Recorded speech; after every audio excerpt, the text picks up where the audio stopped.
Aku tidak pernah berpikir bahwa Pak Tua Jiang dan Pak Tua Gu akan tertarik pada tempat seperti ini juga. Sama seperti pertengkaran antara keduanya datang ke kepala, tawa jahat terdengar dari belakang mereka. Tawa ini seperti mantra penyihir karena membungkam dua lelaki tua itu. Orang yang telah berbicara adalah seorang pria berpakaian jubah emas. Meskipun dia melewati usia parubaya, dia tampak seperti berusia sekitar 30 karena perawatan yang tepat. Pria ini mungkin tidak memiliki penampilan Lan Ge yang memukau, tetapi struktur alisnya berbagi beberapa kesamaan dengan fitur Lan Ge, ditambah dengan bagaimana dia berbicara dengan dua orang tua itu tidak sulit untuk menebak identitas pria itu. Ini adalah tuan dari keluarga Lan Shao, dia juga paman Lan Ge. Gu Ruoyun tertawa pahit di hatinya. Magnetisme 9 kaisar tentu bagus untuk menarik 3 dari 4 keluarga besar kota utama di sini. Sekarang, yang tersisa adalah yang terakhir yang juga merupakan keluarga paling misterius dari semuanya. Apa yang dilakukan orang ini di sini juga? Pak Tua Jiang mengerutkan alisnya, dan tampak sangat tidak sabar. Pak Tua Jiang dan Pak Tua Gu memandang satu sama lain, dan keduanya melihat kewaspadaan di mata masing-masing. Pak Tua Gu adalah yang pertama bereaksi dan dia tertawa lembut. Nada suaranya tidak seperti yang tidak mengabaikan total yang dia gunakan saat berbicara dengan Pak Tua Jiang. Kali ini kehikmatannya membawa rasa khayalan. Jadi tuan keluarga Lan juga telah tiba. Namun bolehkah aku bertanya, di mana tuan lama itu? Lan Shao memiliki senyum acuh tak acuh di wajahnya, tetapi suaranya membawa rasa apik. Ayahku sekarang dalam budidaya tertutup sehingga ia tidak menyadari kelahiran senjata ilahi. Cahaya cemerlang melintas di mata Lan Shao, ketika dia perlahan menjawab. Namun kehadiranku di sini sudah cukup untuk keluarga Lan.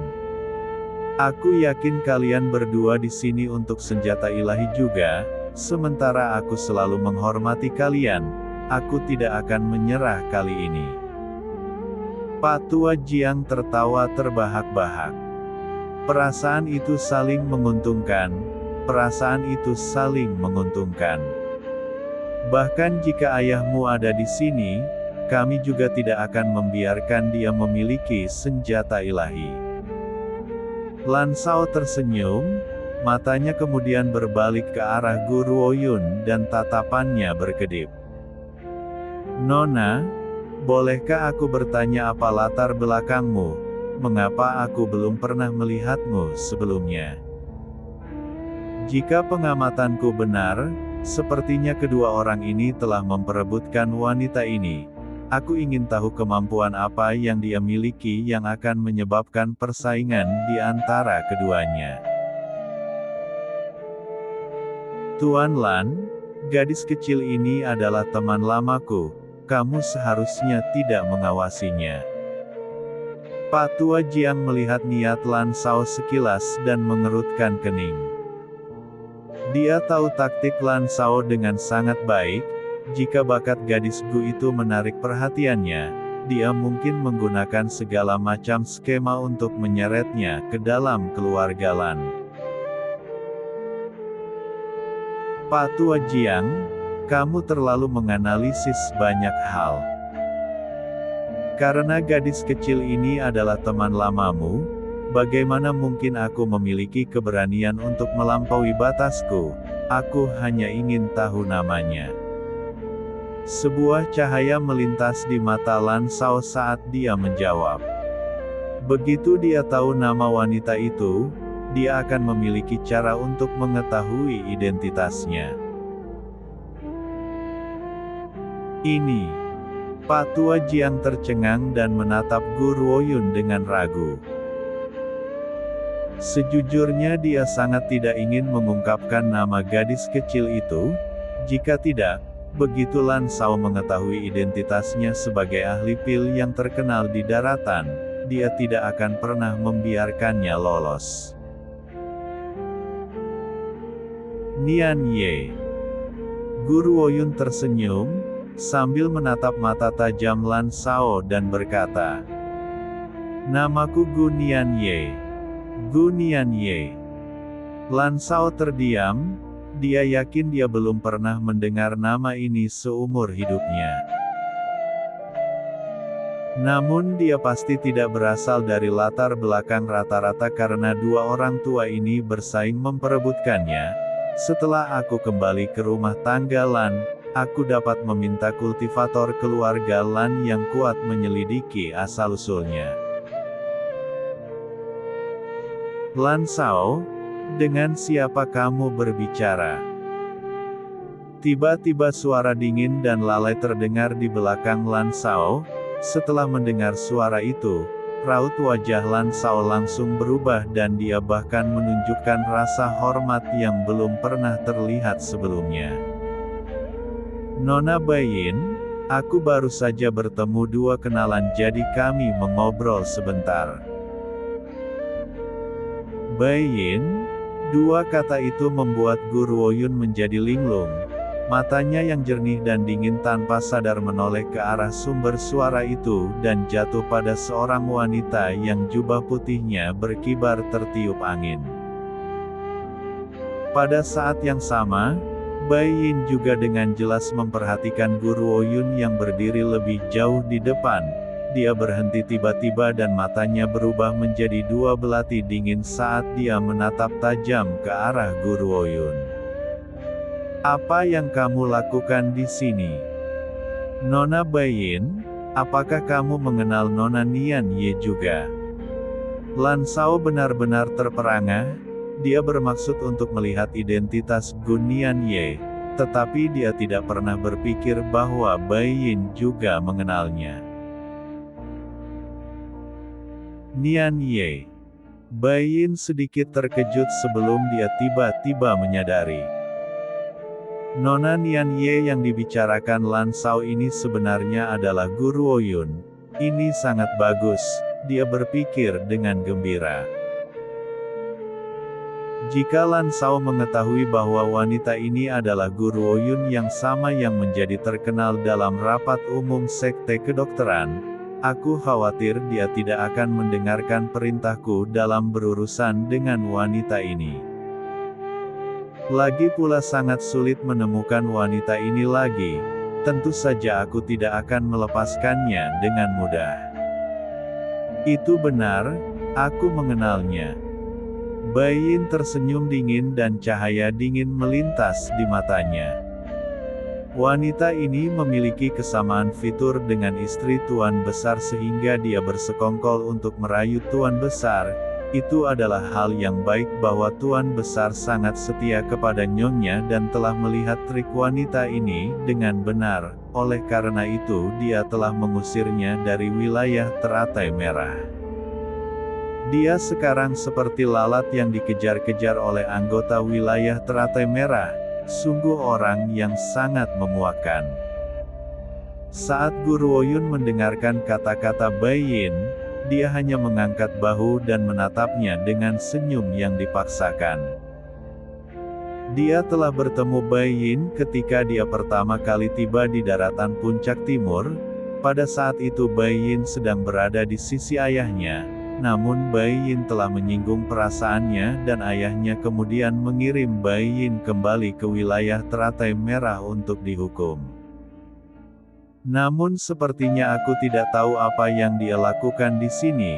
Selain itu dia sepertinya tidak menyadari bahwa aku sebenarnya adalah putri Tuan Besar Honglian. Baiyin, tentu saja, tidak akan tahu hal semacam itu.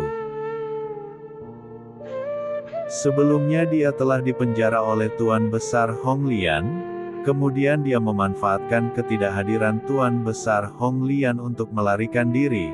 Tujuan pelariannya adalah untuk menemukan Guru Woyun dan membalas dendam.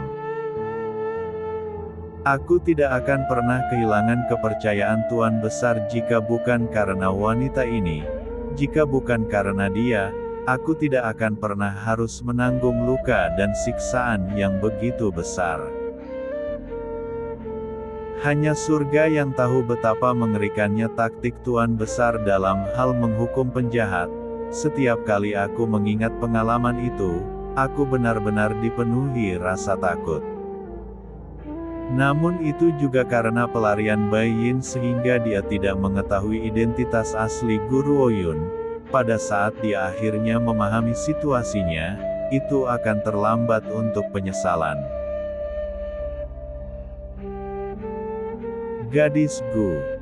Patua Jiang melirik Bai Yin dan berbalik ke arah Guru Ouyun. Apakah ada semacam dendam antara kamu dan Bai Yin utusan dari wilayah Teratai Merah?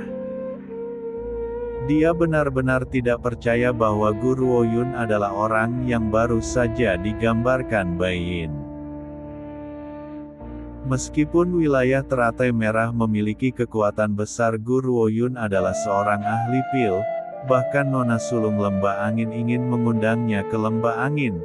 Hanya berdasarkan fakta ini orang dapat mengatakan bahwa dia tidak perlu merayu Tuan Besar Hong Lian. Guru Ouyun menggosok hidungnya. Kami memang memiliki dendam yang besar, namun aku tidak tahu kapan dia diangkat menjadi utusan wilayah Teratai Merah. Bai Yin pernah menyinggungku, mengetahui sifat pelindung ayahku, dia tidak mungkin menempatkannya di posisi penting lagi. Ini berarti hanya ada satu penjelasan, dia berpura-pura menjadi utusan. Cahaya dingin melintas di mata Guru Ouyun saat memikirkan hal ini.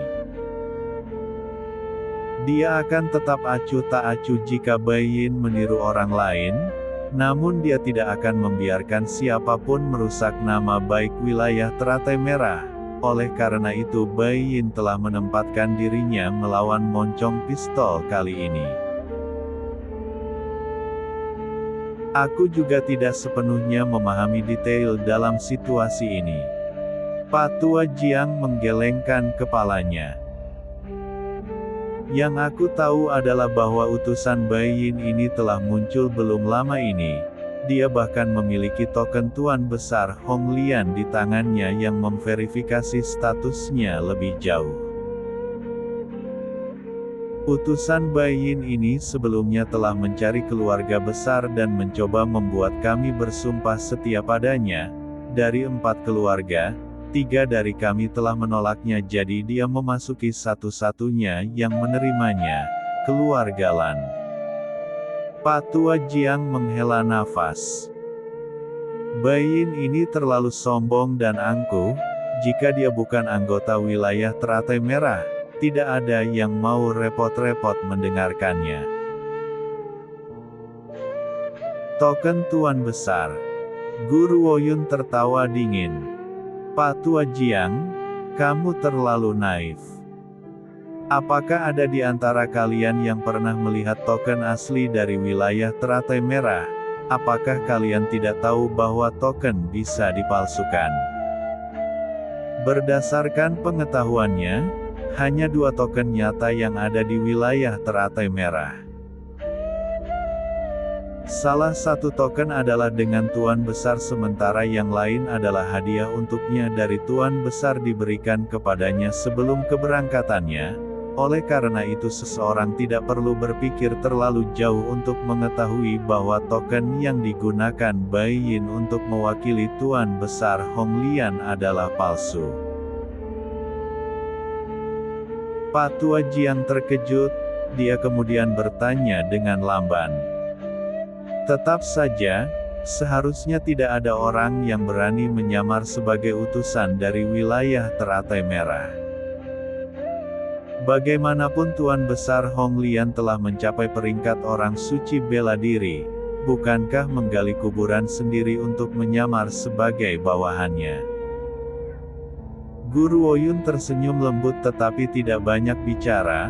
Tatapannya yang jernih dan dingin kemudian berbalik untuk melihat Bai Yin saat niat membunuh yang hampir tidak terdeteksi melintas di matanya. Palsu. Bai Yin telah mendengar tuduhan Guru Woyun. Ada senyum menghina di wajahnya yang dingin dan jauh saat dia menegur. Kamu berani menuduhku palsu? Siapa orang yang mengandalkan kemiripannya dengan nyonya dan mencoba menirunya untuk merayu Tuan Besar? Aku, Bai Yin, sebagai utusan wilayah teratai merah, adalah asli. Adapun wanita ini, dia tidak memiliki kemampuan lain selain merayu pria. Namun Tuan Besar adalah pria yang mulia, jadi sebaiknya kamu berhenti memikirkannya. Setiap kali aku ingat bagaimana seseorang sepertimu akan menyibukkan diri dengan Tuan Besar, aku akan merasa jijik. Guru Woyun, kamu telah menolak jalan yang diberikan oleh surga dan bersikeras pada jalan buntu di neraka. Jadi bagaimana jika kamu seorang ahli pil? Karena kamu telah tiba di wilayah Blok Utara, aku tidak akan membiarkanmu keluar hidup-hidup. Bai Yin akan menggertakkan giginya dengan penuh kebencian setiap kali dia mengingat rumor itu. Seorang wanita seperti dia tidak tahu apa-apa selain untuk memikat pria. Kemampuan apa yang mungkin dia miliki untuk memurnikan pil dengan sukses? Dia hanya beruntung. Jika aku, Bai Yin, memiliki formula pil dan gulungan penyempurnaan pil, aku pasti bisa memperbaiki pil juga, jadi dia tidak terlalu hebat. Gu Nianye. Wajah Lan Shao tenggelam ketika dia mendengar jawaban marah Bai Yin. Karena kehadiran Pak Tua Jiang dan Pak Tua Gu, aku tidak ingin berhitung denganmu. Dia berbicara dengan suara jahat. Biarkan aku memberi beberapa saran. Wilayah teratai merah memiliki kekuatan besar. Sebagai utusan Tuan Besar Hong Lian, Bai Yin bukanlah seseorang yang harus kamu remehkan. Pak Tua Jiang, karena dia temanmu, kamu harus mendidiknya juga. Bagaimana jika Nona Bai Yin marah dan menyebabkan para pembudidaya dari wilayah teratai merah segera dikirim ke wilayah Blok Utara? Jika itu terjadi, itu akan menjadi hukuman yang tidak bisa kita bayar. Jika Lan Shao berniat untuk memikat Guru Woyun pada awalnya, dia tidak lagi memiliki niat seperti itu sekarang. Betul sekali. Pak Tua Gu tertawa dingin. Lan Shao, aku akan melepaskanmu dengan peringatan juga karena statusmu sebagai anggota 4 keluarga besar. Gadis ini berbakat luar biasa dan prospeknya tidak terbatas. Mungkin suatu hari kamu akan menyesali keputusan yang kamu buat hari ini. Jadi bagaimana jika dia sangat berbakat? Dia harus tetap hidup sampai hari itu datang. Lan Shao sama sekali mengabaikan peringatan Pak Tua Gu. Berdasarkan orang gila itu, cara Tuan Besar Hong Lian dalam melakukan sesuatu, dia tidak akan pernah meninggalkan kesempatan untuk berkembang di antara musuh-musuhnya. Gadis kecil ini seharusnya tidak mungkin bisa bertahan lebih lama lagi. Tentu saja, mungkin tidak pernah terlintas dalam pikiran Lan Shao bahwa Guru Woyun sebenarnya adalah darah dan daging Tuan Besar Hong Lian. Sebagai ayahnya, bagaimana mungkin Tuan Besar Hong Lian menyentuh putrinya sendiri, orang yang sangat dirindukannya selama bertahun-tahun. Dengan mengabaikan satu detail ini, Lan Shao akan menghadapi penyesalan yang lebih besar di masa depan. Pak Tua Jiang, apakah kamu punya berita tentang senjata ilahi itu? Guru Woyun bertanya sambil berbalik ke arah Pak Tua Jiang. Pak Tua Jiang terkekeh. Kami telah meluncurkan penyelidikan di gua misterius tidak jauh dari hutan Gunung Surgawi. Selain itu aku bisa merasakan aura yang berbeda dari yang lain di gua gunung itu. Jika tebakanku benar, senjata ilahi seharusnya ada di dalam gua itu. Gua misterius, Guru Woyun tercengang. Kebetulan sekali, sebuah gua misterius telah muncul tepat saat aku menghunus 9 kaisar. Guru Woyun terdiam saat memikirkan hal ini dan sebuah cahaya melintas di matanya. Pak Tua Jiang, bolehkah aku ikut denganmu untuk menjelajahi gua? Jika kamu tertarik dengan senjata ilahi gadis Gu, kita bisa ikut bersamaku. Sejujurnya aku tidak terlalu nyaman membiarkanmu pergi sendiri. Kita tidak tahu berapa banyak bandit yang mungkin bersekongkol melawanmu di sepanjang jalan. Pak Tua Jiang kemudian tertawa terbahak-bahak, matanya melirik ke arah wajah jelek Lan Sao saat dia berbicara. Meskipun Guru Woyun sebelumnya telah membantu Wen Yan untuk memenangkan pertempuran melawan bandit giok salju, Wen Yan belum memberitahu Pak Tua Jiang tentang dia menggunakan binatang spiritual api dan Vermilion Bird dalam pertempuran. Selain itu tidak ada yang tahu tentang waktu ketika dia menggunakan Vermilion Bird untuk memenangkan pertempuran melawan binatang spiritual api sebelum mengklaim binatang spiritual api itu sebagai punggungnya selama rapat umum Sekte Kedokteran juga. Lagi pula berbeda dengan posisinya sebagai ahli pil, detail ini sama sekali tidak layak disebutkan. Oleh karena itu Pak Tua Jiang sama sekali tidak menyadari skala kekuatan Guru Woyun yang sebenarnya. Itu juga karena Guru Woyun merasa tergerak oleh sikap protektifnya. Lan Sao mengejek dan tidak banyak bicara, namun matanya yang gelap menunjukkan ketidakpuasan di hatinya.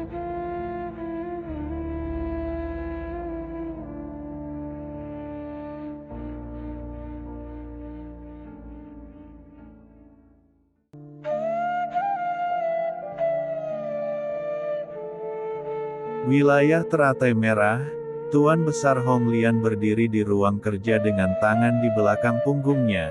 Dia mengenakan jubah merah dan ekspresinya dingin dan tanpa emosi melawan angin sepoi-sepoi. Namun suaranya melunak ketika dia menyebut nama putrinya yang sangat dia rindukan. Apakah kamu tahu kemana Yuner pergi? Pria di belakangnya menjawab dengan hormat dari posisi setengah berlutut di lantai. Melaporkan kepada Tuan Besar, tampaknya Nona Sulung telah melakukan perjalanan menuju wilayah Blok Utara. Wilayah Blok Utara. Tuan Besar Hong Lian terdiam sejenak, matanya kemudian berbalik untuk melihat sepetak langit di luar jendela saat tatapannya yang dingin dan suram dipenuhi dengan kelembutan, suaranya yang dalam terdengar sekali lagi. Tidak apa-apa, aku sudah menyelesaikan urusanku untuk saat ini jadi sudah waktunya bagiku untuk mencarinya sekarang. Bei Ming, kamu akan bertanggung jawab atas masalah di wilayah teratai merah menggantikanku untuk saat ini. Jika ada sesuatu yang penting, kirimkan kabar kepadaku di wilayah Blok Utara. Putrinya yang berharga telah pergi selama beberapa bulan sekarang. Hanya surga yang tahu betapa dia merindukannya selama beberapa bulan terakhir ini. Bagaimanapun itu adalah pertama kalinya mereka bertemu setelah berpisah selama lebih dari 20 tahun, jika bukan karena fakta bahwa dia tidak ingin menghalanginya, dia tidak akan pernah ingin dia pergi sama sekali.